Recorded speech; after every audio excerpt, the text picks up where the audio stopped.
मान लेते हैं मेरे देश में टैक्स 20% है, जिसे मुझे सामान बेचना है उसके देश में 10% है। अब मैंने मेरे 100 रुपये का प्रोडक्ट उसे 500 में बेच दिया, मेरा प्रॉफिट कितने का हुआ? इस प्रॉफिट पे मुझे मेरे देश में 20% का टैक्स भरना पड़ेगा।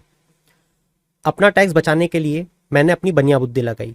मैंने क्या करा, उसी के देश में जिसे मुझे सामान बेचना था, मैंने वहाँ पे अपनी एक सिस्टर कंपनी खोल दी। अब क्या करूँगा, मैं अपने 100 रुपये का प्रोडक्ट सरकार को दिखाने के लिए उस सिस्टर कंपनी को 200 रुपये में बेच दूंगा। प्रॉफिट कितने का होगा? अब मुझे सिर्फ 100 रुपये पे ही 20% का टैक्स भरना पड़ेगा मेरे देश में, क्योंकि मुझे तो प्रॉफिट उतना ही हुआ है। और फिर मैं क्या करूँगा, उस देश में अपनी सिस्टर कंपनी से बोलूँगा कि अब तू बेच दे उसे 500 में, क्योंकि वहाँ पे तुझे सिर्फ 10% का ही टैक्स भरना है।